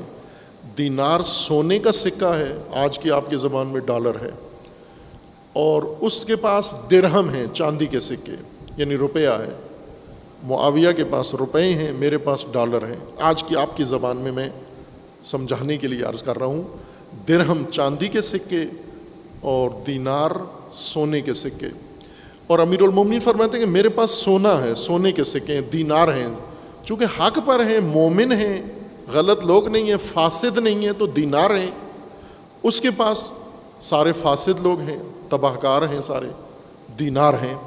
لیکن میں اس کو آفر کرتا ہوں کہ میرے ساتھ ایکسچینج کرے, صرافی کرے, اور وہ یہ ہے کہ میرے دینار لے لے اور مجھے اپنے درہم دے دے, یعنی میرے ڈالر لے لے, مجھے روپے دے دے. اور وہ بھی کتنے؟ فَأَخَذَ مِنِّي عَشْرَةً مِّنْكُمْ وَآتَانِي رَجُلًا مِّنْهُمْ, اس طرح سے کرے کہ میرے 10 دینار لے لے, اپنا ایک درہم مجھے دے دے. میرے یہ دینار لے لے, یہ سونے کے سکے, اور اپنا ایک درہم دے دے, یعنی 10 ڈالر کے بدلے 1 روپیہ مجھے دے دے. وہ کیسے لگتا ہے یہ معاملہ؟ آپ اگر کوئی کرے تو لوگ کیا کہیں گے آپ کو؟ یہ عقل مندی ہے؟ یہ امیر المومنین اپنا درد بیان کر رہے ہیں. اس جملے سے دکھ امیر المومنین کا احساس نہیں ہوتا آپ کو کہ کیا گزر رہی ہے امیر المومنین کے دل پر؟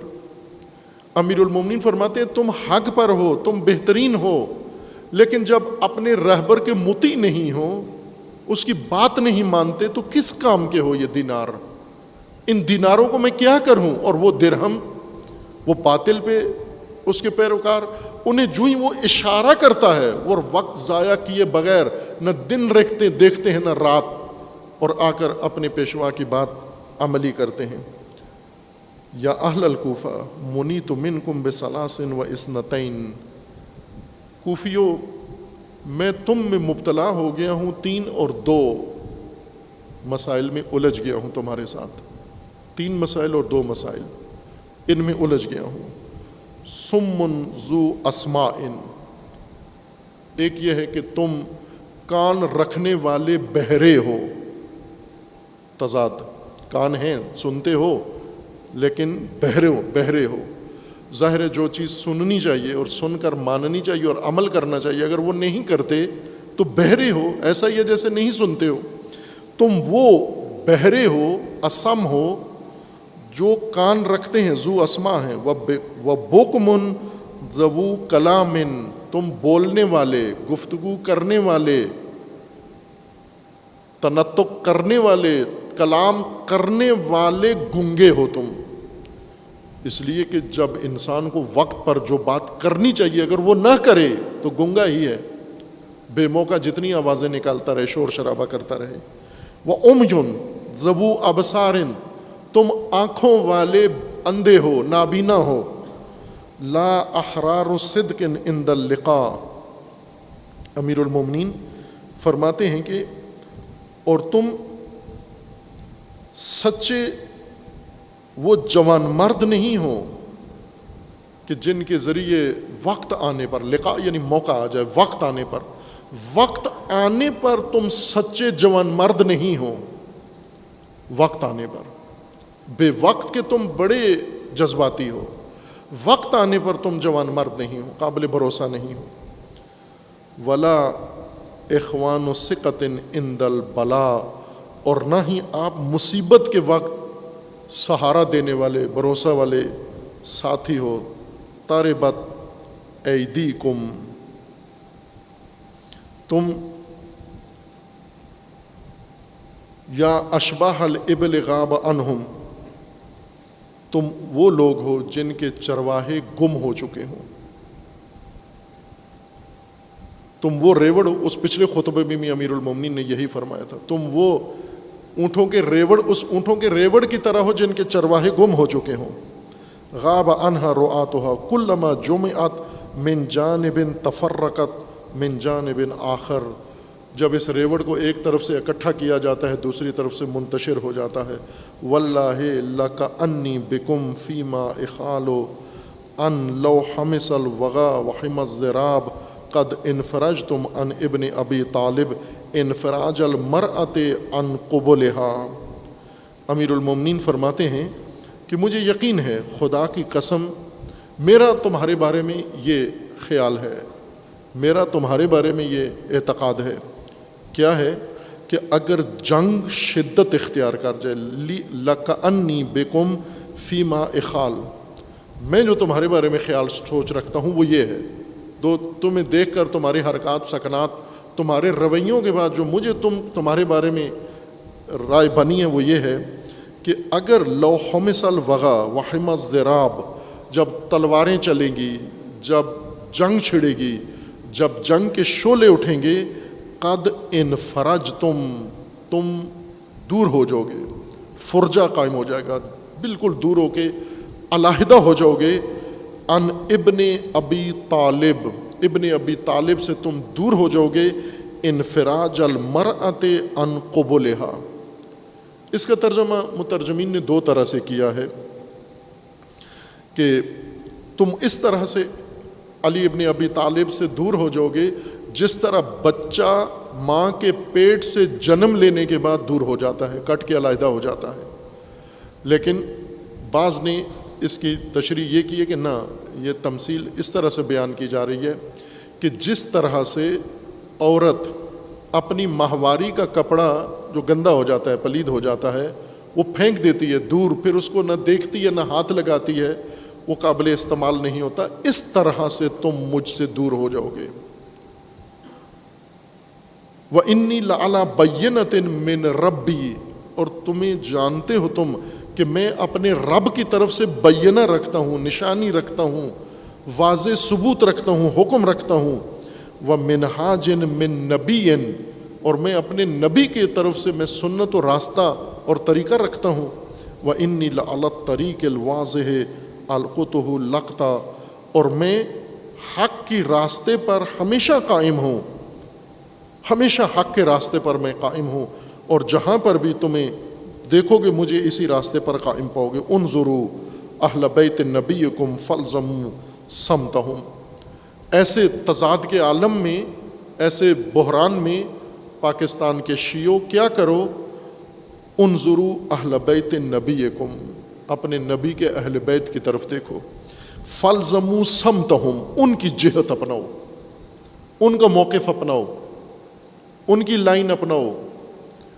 وَاتَّبِعُوا أَثَرَهُمْ، ان کا بتایا ہوا راستہ اپناؤ۔ فَلَن يُخْرِجُوكُم مِّنْ هُدًى، کبھی بھی ہدایت سے نہیں نکلو گے، گمراہ نہیں ہوگے اگر تم تھام لو اہل بیت کا راستہ، امامت کا راستہ۔ وَلَن يُعِيدُوكُم فِي رِدًا، اور کبھی بھی تمہیں واپس اس ردی میں، باطل میں، گمراہی میں واپس نہیں پلٹائیں گے اہل بیت۔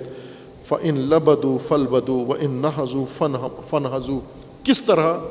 جب اہل بیت بیٹھیں تو بیٹھ جاؤ، جب اہل بیت اٹھیں تو اٹھ جاؤ، ان کے ساتھ اپنی حرکات و سکنات و اپنی زندگی کا نظام ان کے ساتھ موزوں کرو، اس طرح سے کہ آپ کسی بھی حالت میں ہو اہل بیت کے ساتھ اٹھو اور بیٹھو۔ جہاں وہ کھڑے ہوئے میدان میں آئے، میدان میں آ جاؤ، جہاں انہوں نے میدان نہیں لگایا مت لگاؤ۔ یہ ہے تمہاری نجات کا ذریعہ، اس کے ذریعے سے تم نجات پاؤ گے۔ وَإِنْ فَانْهَزُوا وَلَا تَسْبِقُوهُمْ فَتَضِلُّوا، سبقت مت لینا اہل بیت پر، گمراہ ہو جاؤ گے۔ وَلَا تَتَأَخَّرُوا عَنْهُمْ فَتُهْلِكُوا، اور ان سے پیچھے بھی نہ رہ جانا ورنہ ہلاک ہو جاؤ گے۔ لقد رأيت أصحاب محمد صلی اللہ علیہ وآلہ فما أرى أحدا منكم يشبههم، کہا میرے سامنے آج مجھے یاد آتے ہیں نبی کے صحابہ، رسول اللہ کے صحابہ مجھے یاد آتے ہیں۔ لقد رأيت، میں نے ان کے ساتھ زندگی گزاری ہے، میں نے دیکھے ہیں وہ، آج مجھے تمہیں دیکھ کر کوفہ میں مجھے وہ یاد آتے ہیں۔ فما أرى أحدا منكم يشبههم، تم میں مجھے کوئی ان جیسا نظر نہیں آتا۔ امیر المومنین کا خطبہ ہے، تم میں مجھے کوئی ان جیسا نظر نہیں آتا۔ وَلَقَدْ كَانُوا يُصْبِحُونَ شُعْثًا غُبَرًا، وہ جب صبح اٹھتے تھے تو بنے بنائے، کریمیں لگائے ہوئے اور ٹائیاں باندھے ہوئے اور جیل لگائے ہوئے نہیں اٹھتے تھے، بلکہ وہ جب صبح اٹھتے تھے تو بال بکھرے ہوئے اور چہرے پہ خاک ہوتی تھی، کیونکہ ساری رات عبادت میں گزارتے تھے۔ قَدْ بَاتُوا سُجَّدًا وَقِيَامًا، ساری رات سجدوں میں گزارتے تھے، قیام میں گزارتے۔ صبح ہوتی تو ان کی آنکھیں سوجی ہوتیں۔ یراوحون بین جبائہم وخدودہم، اور ان کے پیشانیاں اور ان کے گال سرخ ہوتے تھے، سجدوں کی کثرت کی وجہ سے داغے ہوئے تھے۔ وَيَقِفُونَ عَلَى مِثْلِ الْجَمْرِ مِنْ ذِكْرِ مَعَادِهِمْ، اور ان کے چہرے سرخ ہوتے تھے، موت کا خوف ان کے دلوں میں ہوتا تھا۔ كَأَنَّ بَيْنَ أَعْيُنِهِمْ رُقَبُ الْمِعْزَةِ مِنْ طُولِ سُجُودِهِمْ، اور بکریوں کے گھٹے کی طرح یا اونٹوں کے گھٹے کی طرح، زانوں کی طرح کثرت سجود سے ان کی پیشانیاں بنی ہوئی تھیں۔ ذکر اللہ حملت اعینہم حتی تبل جیوبہم، جب ان کے سامنے اللہ کا ذکر آتا تھا اتنا گریا کرتے تھے، ان کا دامن تر ہو جاتا تھا ذکر خدا سن کر۔ وَمَادُوا كَمَا يَمِيدُ الشَّجَرُ، اور اس طرح سے وہ کانپتے تھے جس طرح سے ہوا میں درخت کانپتا ہے، اس طرح سے خوف خدا سے کانپتے تھے، خوفاً من العقاب ورجاءً للثواب۔ یہ امیر المومنین علیہ الصلاۃ والسلام نے اپنے زمانے کے لوگوں کو، انہی اہل کوفہ کو جن کے بارے میں شاعر نے کہا کہ قلوبہم معاک واسیافہم علیک، ان کی تلواریں آپ کے خلاف ہیں اور دل آپ کے ساتھ ہیں، یعنی تضاد کا شکار ہیں۔ یہ تضاد امیر المومنین نے اپنے عہد حکومت میں کوفیوں کا کھول کے بیان کیا، خود کوفیوں کے سامنے، اور یہ بتایا کہ اگر تضاد کا شکار امت ہو تو امام مسند پر ہوتے ہوئے بھی غریب ہوتا ہے، اور اگر یہ امت کسی کو میسر آئے تو اس پر ہر روز یوم غریباں ہے اور اس کی ہر شام شام غریباں ہیں۔ اور یہ شب عاشور کے آغاز کی شب، امام حسین علیہ السلام کے انقلاب کے آغاز کی شب اور ہمارے اختتام کی شب، یہ بہت دردناک شب ہے۔ یہ کیوں حاصل ہوئی؟ غریب کیوں ہوئے اور غریبوں پہ شام کیوں ہوئی؟ یہ کچھ آپ نے جان لیا ہے عزیزان۔ خوب اب ہم کوشش کریں کہ پاکستان میں امامت پہ شام نہ آئے، امامت غریب نہ ہو، غربت سے نکالیں امامت کو۔ لبنان میں امامت کو غربت سے نکال دیا، عراقیوں نے نہیں نکالا، انہوں نے امامت کو غربت میں رہنے دیا، ریکارڈ نہیں توڑا اپنا۔ جس طرح امام علی کو عراقیوں نے غربت میں رکھا، امام حسن کو غربت میں رکھا، امام حسین کو غربت میں رکھا، آج امام مہدی کو بھی غربت میں رکھا، اور جمہوریت کا ساتھ دے کر جمہوریت کو غربت سے نکال لیا، جمہوریہ عربیہ بنا لیا۔ عزیزان، ہمارے دل تو یقیناً امام حسین کے ساتھ ہے، اس میں شک کیا ہے،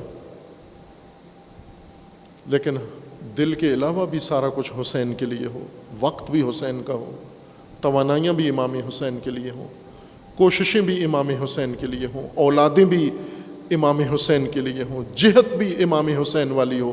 جس طرح امیر المومنین نے فرمایا یہاں پر، انظروا اہل بیت نبیکم فالزموا سمتہم، دیکھو اہل بیت کی طرف، ان کی جہت کدھر ہے، سمت کدھر ہے، ان کی ڈائریکشن کدھر ہے ان کی۔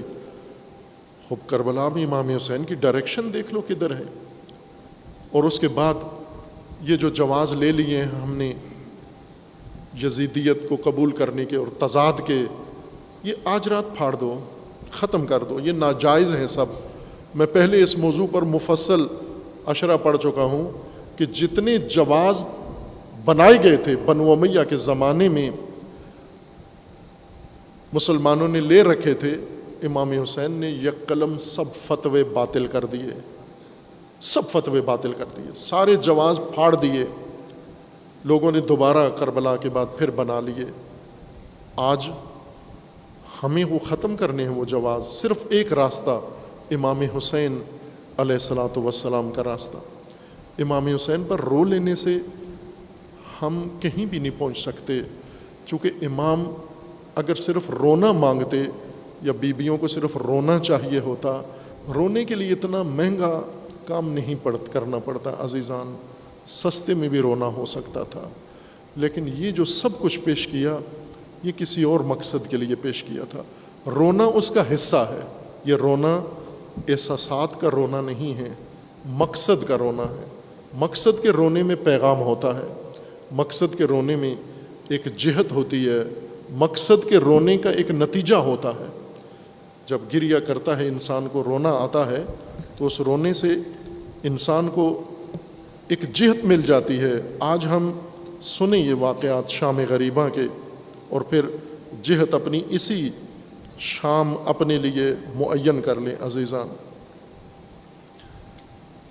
مرحوم شیخ مفید رحمۃ اللہ علیہ نے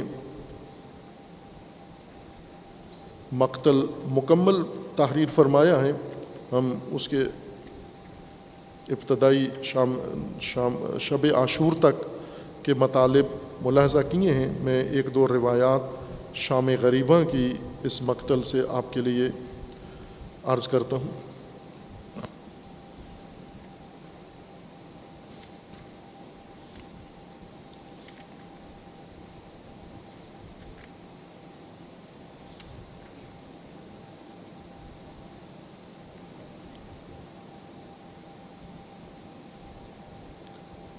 امام عصر اجل اللہ تعالی فرج و شریف فرماتے ہیں ذاکرین مجلس کہ جب آپ میری جد کے مصائب بیان کریں تو میری جد کا وداع ضرور بیان کیا کریں. معلوم نہیں اس وداع میں امام عصر کیوں اتنا اصرار فرماتے ہیں جبکہ ہر مصیبت بہت عظیم تھی. اگر یہ وداع بھی عزیزان بیویوں سے وداع، خیموں سے وداع، اگر ہمیں اس طرف متوجہ نہ کرے کہ حسین بیویوں سے وداع ہوئے، ہم نے حسین سے وداع نہیں ہونا. امام حسین نے وداع سے پہلے حل من ناصر ینصرنا کہا ہے. حل من ناصر کا جواب الوداع الوداع نہیں ہوتا. توہین ہے، بدتمیزی ہے، گستاخی ہے. کوئی ہمیں بلا رہا ہو میری مدد کرو، ہم اس کو کہہ رہے ہیں خدا حافظ. لبیک بنتا ہے. شام غریبہ لبیک کی شب ہے. سید الشہداء علیہ الصلاۃ والسلام مرحوم شیخ مفید کی روایت کے مطابق جب تمام انصار و بنو ہاشم شہید ہو گئے، فقط 3 فرد بچے، جن میں سے ظاہراً ایک بڑی عمر کے تھے اور 2 بچے تھے، اور امام چاہتے تھے یہ بچ جائیں، یہ نہ جائیں میدان میں، لیکن ان لعینوں نے ان کو بھی شہید کر دیا. اور پھر امام خود آمادہ ہوئے، آمادہ ہو کر خیام میں آئے اور آ کر جناب زینب علیہ سلام اللہ تعالی علیہا سے فرمایا بی بی وقت آخر آ گیا ہے، سب بیبیوں کو بلاؤ، اپنے مولا کو رخصت کریں. بیبیاں خیمہ حضرت زینب میں آئیں. سید الشہداء علیہ السلام نے آخری سلام ایک ایک نام لے کر بیبیوں کا وصیتیں بھی کیں، صبر کی تلقین بھی کی، نصیحت بھی کی، اور پھر رخصت ہونے لگے. اور بیبیوں نے رونا شروع کیا، گریہ شروع کیا، چونکہ معلوم تھا یہ آخری زیارت ہے، امام حسین علیہ السلام کی آخری زیارت ہے. آداب بجا لا کر بیبیوں نے اس گریہ و بکا میں امام کو رخصت کیا. وہ نصیحتیں امام کی رخصت کے وقت لکھی ہیں، وقت کی قلت کی وجہ سے میں نہیں عرض کر رہا. امام خیمے سے باہر آئے اور اپنے گھوڑے پر بیٹھنے کا وقت آ گیا. جب امام گھوڑے کے قریب آئے تو معمول کی طرح جس وقت امام سوار ہوتے تھے آج وہ منظر نہیں ہے. امام دائیں بائیں دیکھتے ہیں، سوار کرنے والا کوئی بھی نہیں ہے. یہ پہلا وقت ہے امام حسین علیہ السلام کو، پہلی دفعہ خود سوار ہونا پڑا. نہ کسی نے گھوڑے کی رکاب تھامی ہوئی ہے، نہ کسی نے گھوڑے کی لگام تھامی ہوئی ہے. سید الشہداء نے حسرت سے میدان کی طرف دیکھا، حسرت سے خیام کی طرف دیکھا، اور پھر گھوڑے کے اوپر رکاب میں پاؤں رکھ کے سوار ہو گئے اور گھوڑے کو ایڑ لگائی، اور ساتھ ہی گھوڑے کو حکم دیا کہ تو تھک گیا ہے، آخری دفعہ حسین کو مقتل میں میدان میں لے جا، واپسی کی زحمت نہیں ہوگی. گھوڑے کو جب ایڑ لگائی جاتی ہے، خصوصاً جنگی سدائے ہوئے گھوڑے، وہ اشاروں کی زبان سمجھتے ہیں، چل پڑتے ہیں، انہیں معلوم ہو جاتا ہے رکنا کب ہے، چلنا کب ہے. امام نے دوبارہ ایڑ لگائی، گھوڑا حرکت نہیں کر رہا.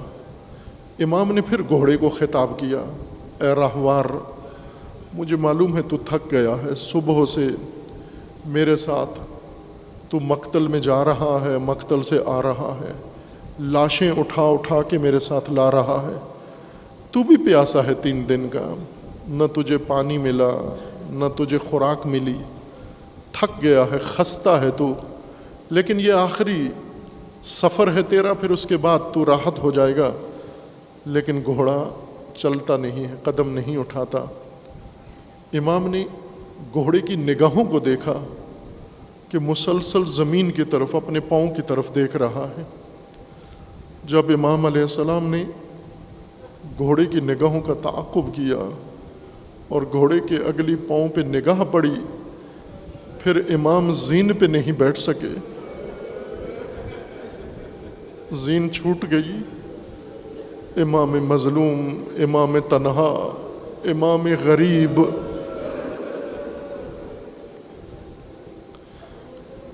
گھوڑے سے نیچے اتر آئے۔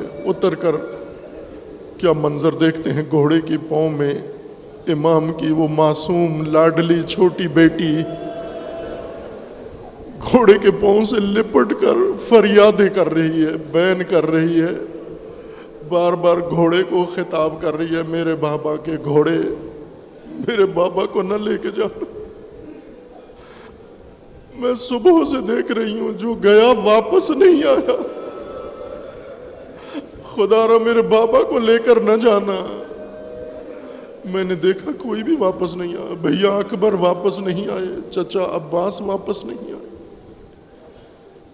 سید الشہداء نے بچی کے جب یہ بین سنے، اٹھایا، بچی کا بوسہ لیا، گلے سینے سے لگایا، اور پھر فرمانے لگے، میری بیٹی تیرے رونے کا یہ وقت نہیں ہے، ابھی مت رونا، اگر تو اس طرح دکھیا روتی رہے گی تیرے بابا میدان میں نہیں جا سکیں گے، اور بیٹی نانا رسول اللہ منتظر ہیں میرے، بابا علی منتظر ہیں میرے، ماں زہرا منتظر ہے میری، اپنے بابا کو جانے دے بیٹی۔ اٹھا کے بیٹی کو جناب زینب علیہ کے سپرد کیا، سپرد کر کے امام دوبارہ گھوڑے پہ بیٹھے، گھوڑے کو ایڑ لگائی، آہستہ آہستہ سے گھوڑے نے چلنا شروع کیا۔ امام نے بیویوں کو وصیت کی ہوئی تھی کہ جب تک میں زندہ ہوں کوئی بی خیمے سے باہر نہ آئے۔ ان نصیحتوں میں ایک نصیحت یہ تھی، اور جب امام خیمے سے چلے، چند قدم گھوڑا چلا، امام کو اپنے پیچھے، گھوڑے کے پیچھے قدموں کی آہٹ محسوس ہوئی، ایسے لگا کوئی پیچھے چلتا ہوا آ رہا ہے۔ امام نے گھوڑے کا رخ موڑا، دیکھا پیچھے زینب علیہ آ رہی۔ سید الشہداء نے فرمایا، بہنا میں نے تو کہا تھا جب تک میں زندہ ہوں خیمے سے باہر۔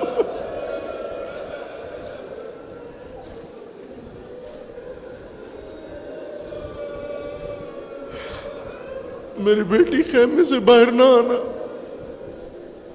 بی بی رک گئی، واپس خیمے کے در پہ چلی گئی، خیمے کا ستون تھام لیا اور دیکھنے لگی، بھیا کو جاتے ہوئے دیکھنے لگی۔ سید الشہداء ابھی چند قدم ہی چلے تھے، پیچھے سے بی بی آواز دیتی ہے، محلن محلا، ذرا آہستہ جاؤ۔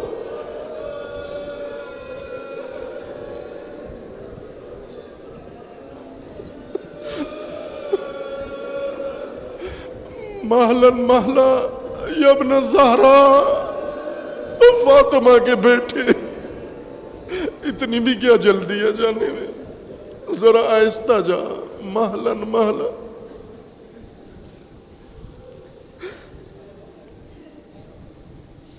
امام رخصت ہوئے، جنگ شروع کی۔ امام نے جب جنگ کی، شیخ مفید رحمۃ اللہ علیہ نے یہ روایت نقل کی ہے، قال حمید بن مسلم فواللہ ما رأیت مکسورا قط قتل ولده واہل بیتہ واصحابہ اربط جعشا ولا امزا جنانا منہ علیہ السلام ان كانت الرجالة لتشد علیہ فیشد علیہ بسیفہ فتنکشف عن یمینہ و شمالہ انکشاف المعزہ اذا شد فیہ الذئب۔ حمید ابن مسلم کہتے ہیں، شیخ مفید فرماتے ہیں حمید نے یہ روایت نقل کی ہے جو دشمن کی صف میں بیٹھا تھا، کہا ہم نے کبھی نہ سنا تھا نہ دیکھا تھا کوئی ایسا شخص دلیر و شجاع بھی ہے، جو پیاسا بھی ہے، جو بھوکا بھی ہے، جو خستہ بھی ہے، جو تشنہ بھی ہے، اور جس کے بیٹے شہید ہو چکے ہیں، قتل ہو چکے ہیں، جس کے انصار سارے مارے جا چکے ہیں، اور ان کے جنازے اٹھا اٹھا کے وہ بھی اب آخری میدان میں آ کر نبرد کر رہا ہے، اس دلیری کے ساتھ لڑ رہا ہے۔ حمید روایت کرتا ہے کہ جب طرف سے یہ لشکر امام پہ حملہ ہوتا تھا، امام اسی طرف سے دفاع کرتے تھے۔ یہ اسی کی روایت کے الفاظ ہیں جو شیخ مفید رحمۃ اللہ علیہ نے نقل کیے ہیں۔ کہا کہ اس طرح سے جس طرح درندوں کے درمیان میں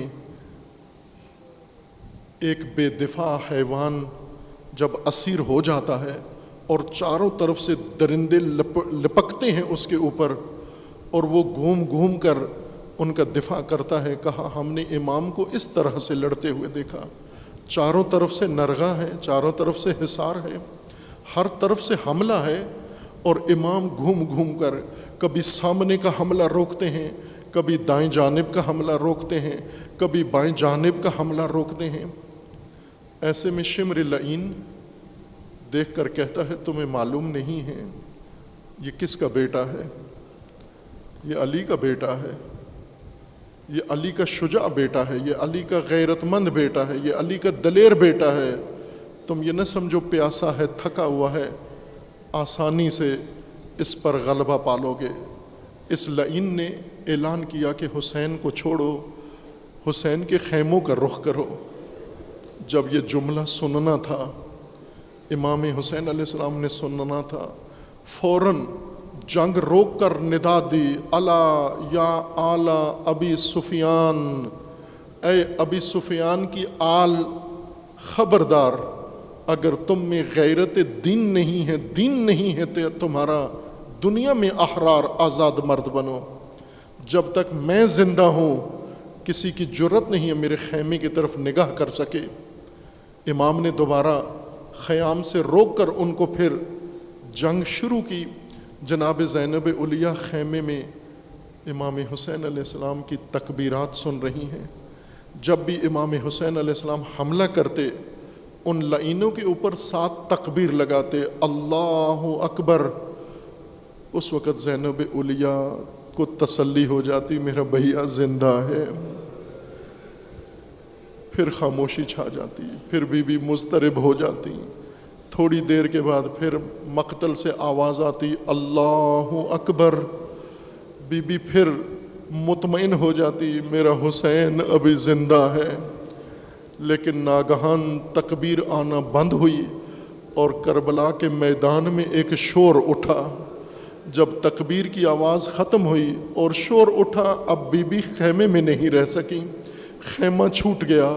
خیمے سے نکل کر سامنے ایک ٹیلے کے اوپر جا کر بی بی کھڑی ہو گئیں، اور ایک کیا منظر دیکھا۔ منظر یہ دیکھا کہ شمر لعین ہاتھ میں خنجر لیے ہوئے آ کر حسین علیہ السلام کی پشت پر زانو رکھتا ہے اور خنجر چلاتا ہے پشت گردن سے۔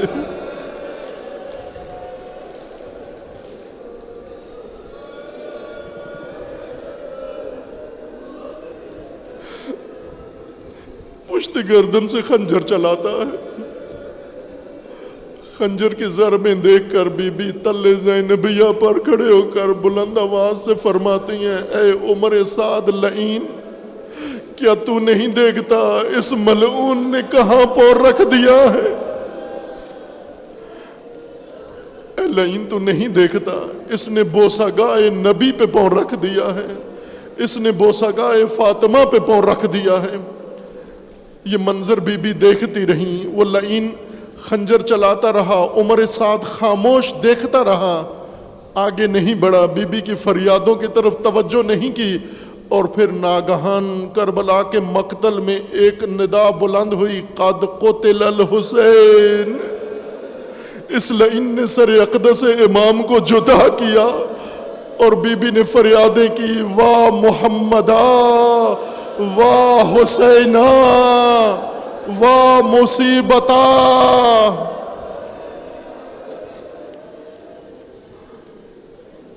اسی پر اکتفا نہیں کیا، جب امام علیہ السلام کا سر اقدس تن سے جدا کر لیا ان لعینوں نے، عمر سعد نے کہا کہ مجھے عبید اللہ نے کہا تھا کہ حسین کو شہید کر کے گھوڑوں کی ٹاپوں سے پائمال بھی کرنا ہے، اگر نہ کیا تو وہ مجھ سے پوچھے گا۔ اس نے حکم دیا، پہلے حکم یہ دیا کہ جتنی لاشیں خیمہ امام حسین میں موجود ہیں ان سب کے سروں، ان سب کے تنوں سے سر جدا کیے جائیں، اور جس نے جس مجاہد کو شہید کیا تھا وہی جا کر سر تن سے جدا کرے تاکہ انعام پائے۔ یہ لعین گئے، ایک ایک لاش کو اس گنج شہداء سے، خیمہ سے نکال کر صحرا میں لٹایا، اور پھر کسی کو گردن کے سامنے سے، کسی کو گردن کی پشت سے، کسی نے خنجر کی دھار سے، کسی نے تلوار سے، جس کے ہاتھ میں جو تھا، شہیدوں کے سر کو جدا کرنے لگے۔ بعضوں نے لکھا ہے کہ کچھ ایسے تھے جن کے پاس سر کاٹنے کے لیے نہیں تھا کچھ، وہ سر توڑ کے، گردن توڑ کے شہید کی گردن کاٹ جدا کر رہے تھے۔ جب یہ عمل ہو چکا، عمر سعد نے حکم دیا گھوڑے تیار کیے جائیں لاشوں کو پائمال کرنے کے لیے۔ گھوڑے تیار ہوئے، ہر لاش کی پائمال کے لیے 2 گھوڑے تیار ہوئے، لیکن لعین نے حکم دیا کہ امام حسین کے گھوڑے لاش کو پائمال کرنے کے لیے 10 گھوڑے تیار کیے جائیں۔ 10 گھوڑے تیار ہو گئے اور ہر لاش کے لیے 2 گھوڑے۔ یہ گھوڑے کبھی مشرق کو جاتے، یہ گھوڑے کبھی مشرق مغرب کو جاتے۔ اس وقت تک یہ لاشوں کے اوپر دوڑتے رہے جب تک ان کو یقین نہیں ہو گیا کہ یہ لاشیں پائمال ہو کر چور ہو چکی ہیں۔ اور وہ لعین جو اس دستے کا کمانڈر تھا جس نے امام حسین علیہ السلام کے جسد اطہر کو پائمال کرنا تھا، یہ اس عمل کے بعد عمر سعد کے پاس حاضر ہو کر کہتا ہے، عبید اللہ کو جا کر کہنا کہ سب سے بڑا انعام مجھے دے۔ عمر سعد نے کہا، اے لعین، تجھے کس کا سب سے بڑا انعام دوں؟ کہنے لگا، اس لیے کہ میں نے لاش حسین کو ایسے بنا دیا ہے کہ اب اگر حسین کی ماں بھی آ جائے تو پہچان نہیں سکے گی۔ تجھے اگر شک ہے تو جا کر حسین کی لاش دیکھ لے، یا پھر میرے گھوڑوں کے سم دیکھ لے، لاش کا کوئی حصہ بچا نہیں۔ اور جو اس لعین نے کہا تھا، جب زینب علیہ بہیا کی لاش پر آئیں تو پہلا جملہ یہی کہا، اَأَنْتَ الْحُسَيْنُ، تو میرا حسین ہے، تو فاطمہ کا حسین ہے، میں نے ایسے تو نہیں بھیجا تھا۔ لاش کے ٹکڑے کر دیے، چور چور کر دیے۔ اور جب یہ عمل بھی ہو گیا، اس لعین نے حکم دیا اب اہل بیت کے خیام کو لوٹا جائے۔ خیموں کے لوٹ کے لیے یہ لعین گئے، جا کر خیموں کو لوٹنا شروع کیا۔ جو کچھ خیمے کے اندر ملا وہ انہوں نے لوٹنا شروع کیا۔ جناب شیخ مفید روایت کرتے ہیں کہ اسی لشکر عمر سعد کے اسی راوی نے نقل کیا ہے کہ میں دیکھ رہا تھا لوٹنے کا طریقہ کیا تھا اور بیبیوں کی حالت کیا تھی، کہ بیبیاں زمین کے اوپر منہ کے بل بیٹھی ہوئی تھیں اور دونوں ہاتھوں سے اپنے پردے سنبھالے ہوئے تھے کہ چھینے نہیں، اور یہ لعین ایک ایک بیبی کے سر سے دوپٹے اور مکنے اور چادریں اتار رہے تھے۔ جناب فاطمہ بنت حسین روایت کرتی ہیں کہ ایک لعین آیا میرا مکنا چھیننے کے لیے، اس نے نیزہ بڑھایا، ہاتھ سے نہیں اتار رہا تھا، نیزہ بڑھایا تاکہ میرا مکنا اتار لے۔ بی بی فرماتی ہیں میں نے دونوں ہاتھوں سے مضبوطی سے اپنا مکنا مضبوطی سے تھام لیا، لیکن اس لعین نے ایسے زور سے جھٹکا دیا میرے ہاتھ چھوٹ گئے، میرے سر کا مکنا اتر گیا، میرے سر کے بال ننگے ہو گئے۔ جب میں نے سر برہنہ دیکھا تو فوراً میں نے اپنے دونوں ہاتھ سر پر رکھ کر اور اپنا منہ زانوؤں میں رکھ کر میں زمین پر بیٹھ گئی، میں خاک پر بیٹھ گئی تاکہ میرے ننگے سر پہ کسی کی نگاہ نہ پڑے۔